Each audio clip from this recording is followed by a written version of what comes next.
Hi there, it's Memory from Friends Abroad Relationship School, and today is episode 20 of Trauma on the Screen, and I'm featuring a very short film called We Love Moses. It's a film set in London, and the recurrent theme in this, for me really, is about how children learn to adapt or to cope with a situation, to deny their feelings. So this is about a young 12-year-old girl who lived with her mom and her brother, and the brother had a friend. So what happened in this film is that the mom was going to work, which is something that we do, and would leave the children on their own to look after each other during the night.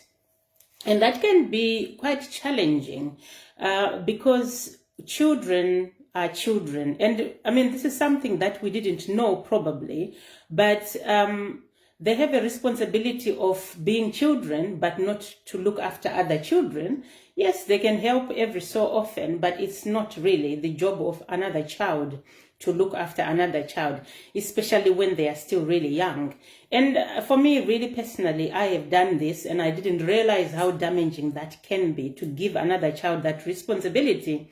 And of course, they might not be responsible enough to give the proper care to this child.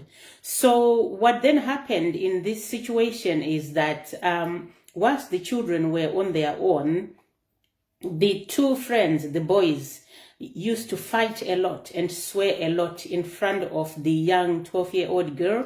And obviously, in that background, this young girl is learning life. She learns to do life exactly as she sees it done. And when they were at school, they were now beginning to learn about sex education. And of course, in that, she was getting a bit more curious, and she was crushing after her brother Michael's friend, Moses. And Moses was liked by many girls in the school. A lot of people really looked at him as a king. At the same time, Michael had a girlfriend. Again, in the house with that girlfriend, he used to swear at his sister, and then the girlfriend would be swearing at him. Again, another example that a child learns, because children learn the language that the other people in the house speak, and that's it. And so there were also other children at school who were bullying this young girl, Chantel and Abby. And again, this is another damaging problem that we have, where children are bullied at school. They are picked on by other children. And most of the time, that normally happens when a child actually has some form of a problem at home, actually. And then children pick on her because of something that she represents when she comes to school. And of course, this young girl had a mother who was not normally there, and then she had a brother who was a friend of a guy that was liked by everybody. And they were a little bit jealous because this young girl had a bit of access to the boy that everybody liked. So what she used to do, because she was learning about sex in school, she was getting curious, and she was liking this guy Moses. And so what she would do was, at night, when her brother told her to go to bed, she would actually come back downstairs and watch the two of them. And they would be smoking weed and all that. Another example that she was learning in this house. So one night, she goes downstairs to watch them, and then she notices them actually in the act of experimenting, with sex, both the boys. And she was just, she didn't know what to do, because she was into this guy, and then this was a brother who had a girlfriend, and it was all too much for her. So while she was there, her mother comes through the door, and she didn't really know what to do. And her mother asked her what was wrong. And of course, she couldn't answer that question. She didn't want to tell her mother what she had seen. And this is what, again, children do. They can keep secrets. So with that secret, she went to school the following day, and then the other girls started to pick on her again because of something that she drew on a piece of paper. And the next thing is she was in a fight. And this is how some dysfunctionality starts. She was not feeling really good in herself because of what she had seen, and because she had not shared this so that someone could hold space for her. She had this heavy secret with her, a struggle that she didn't know what to do with. And there she was at school, and then some people are picking on her, and then she exploded and she started fighting with the girls. And her brother then came to her rescue, picked her up, and took her home. And of course, the friend of the brother, Moses, just looked on because he was there. She had been trying to talk to him about the situation, and she had been trying to promise both him and her brother that she could keep a secret. And so this boy walked away, and this girl was now recalling this as an adult after school, that she had kept this secret. And the next thing was her brother ended up with the girl that she used to swear at and fight with verbally.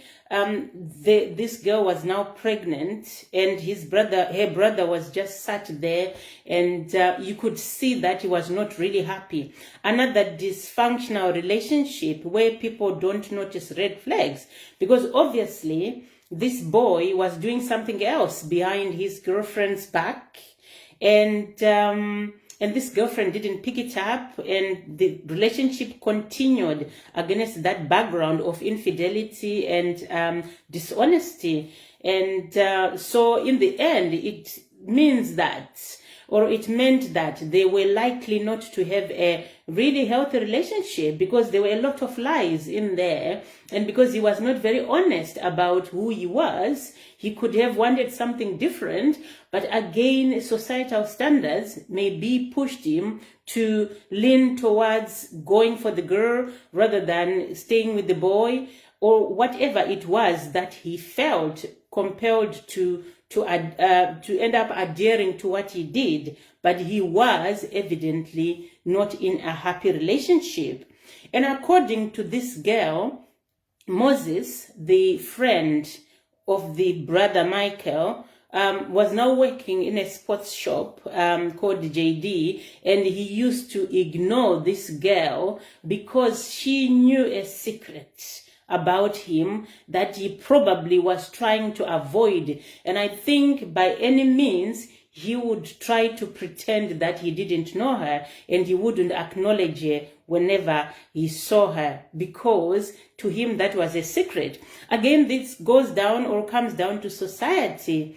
Sometimes people don't want to reveal their sexuality or their preferences because they are fearful of what society thinks of their sexuality. They are societal expectations where they are thinking, if I tell people that I'm a man and I've slept with a man, or I'm a woman and I've slept with a woman, I'm going to have problems. Society is not going to accept me. So they tried by all means to suppress their secret. But then again, their secret was safe, because the only person who knew was happy not to reveal their secret to anybody, which can be damaging and which might not be very helpful, and which, of course, might have saved their faces.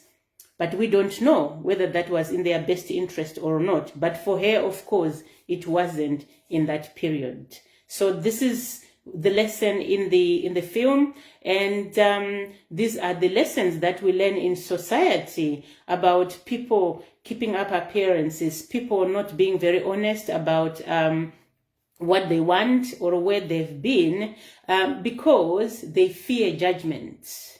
because the world will be harsh at them. They will be criticized. So they would rather keep their secrets and not let anyone know what's going on in their lives. They would rather go and get married to somebody just to save face. I hope that was helpful, and I hope you continue to work on the quality of your life before relationships. Thank you so much for watching, Catfoy and Michelle. Bye-bye.